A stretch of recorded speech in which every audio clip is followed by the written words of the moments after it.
대표님 급여 세팅 제대로 하고 계신가요? 이 영상 보시면 본인 급여 얼마로 설정하실지 결정할 수 있습니다. 안녕하세요. 컨설팅 전문 세무사 박정현입니다. 법인을 운영하시는 대표님들 급여 제대로 세팅하고 계신가요? 법인 코칭을 통해 느끼는 거지만 대부분의 대표님들이 본인의 급여를 얼마로 설정해야 할지 어느 정도 수준이 더 이득일지 잘 모르시는 것 같습니다. 그래서 오늘은 대표이사 급여를 결정하는 방법에 대해 한번 설명드려보고자 합니다. 대표이사 급여를 얼마로 설정해야겠다 마음먹고 쉽게 바꾸고 계신가요? 대표이사 급여는 상법에 따라 주주총회로 결정해야 하는데요. 법적인 절차 없이 연중에 변경을 한다면 추후에 부인되는 부분이 생길 수도 있습니다. 국세청에서 대표이사의 급여를 부인하게 된다면 급여가 아닌 대표이사 가지급금으로 봐서 세무상 불이익이 생길 수도 있죠. 이러한 부분을 방지하기 위해 법정 요건을 충족을 해서 급여의 정당성을 확보하셔야 합니다.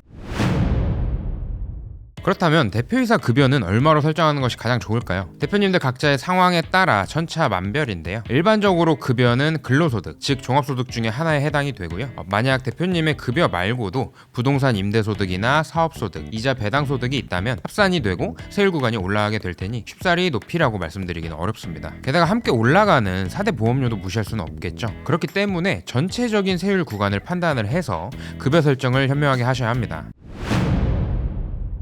각 급여별로 실제 부담 금액은 어느 정도 될지 궁금하실 것 같은데 다른 소득이 있는 경우에는 가정하기 복잡하니 단순히 근로소득만 있는 경우로 가정해서 몇 가지 예시를 가져와 봤습니다. 함께 보시면서 여러 가지 케이스를 통해 본인의 상황에 맞는 급여 수준이 얼마일지 확인하시면 좋겠습니다. 사례 1부터 사례 4까지 급여 수준이 높아지는 경우 어느 정도의 세금을 부담을 하는지 알아보게 되는데요. 급여의 약 40% 수준의 신용카드를 사용하는 것으로 가정하고요. 인적공제는 본인만 해당하는 공제를 적용하도록 계산을 했습니다. 첫 번째로는 월급이 400만 원 정도인 경우에는 4,800만 원의 급여를 수령하게 되고요. 그에 따른 소득세는 한 400만 원 정도, 건보료는 한 180만 원 정도로 부담 금액이 580만 원 정도입니다. 이 경우 총 급여액 대비 12%의 수준이니 충분히 이득을 보는 부담 비율이긴 하지만 급여가 너무 적다 보니까 아쉬움이 많이 남죠. 그래서 두 번째 사례와 세 번째 사례가 중요한데요. 급여 수준을 9천만 원으로 높이면 17%, 1억 2천만 원으로 높이면 21% 정도로 예상이 됩니다. 특히 세 번째 사례는 부담 비율이 거의 20% 정도 형성이 됐는데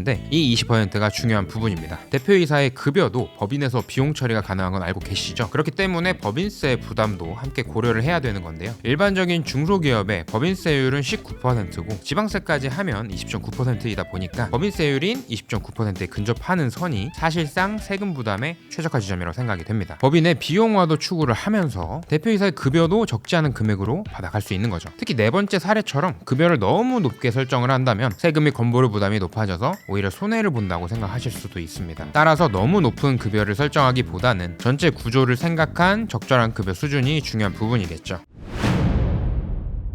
일부 자금은 의외의 장치를 통해 인출할 수도 있는데요. 이자 배당 소득은 연간 2천만 원까지는 분리가 됩니다. 15.4%의 세율만 부담하고 추가적인 소득세는 납부하지 않을 수 있죠. 따라서 급여뿐만 아니라 배당을 2천만 원이 넘지 않도록 설정을 해준다면 적은 세금으로 법인 자금을 인출할 수 있는 최적의 구조를 찾을 수 있는 거죠. 이렇듯 대표이사의 급여는 단순히 얼마로 하겠다라고 끝나는 것이 아닌 전반적인 상황과 세금 부담을 파악을 해서 현명하게 설정하는 것이 중요한 부분인데요. 이번 영상을 통해 대표님의 급여를 얼마로 설정하실지 고민해 보는 시간 가지시면 좋겠고요. 법적인 하자가 있는 경우에는 보완해서 급여의 정상화, 안전한 법인 세팅을 하시기를 바라겠습니다. 댓글에 적어드린 블로그를 참고하시면 세금에 대해서 자세히 알 수 있고 좋은 내용이 많이 있으니 절세에 많은 도움이 되시리라 생각을 합니다. 오늘 영상이 도움이 되셨다면 좋아요와 구독, 알림 설정까지 부탁드리겠습니다. 감사합니다.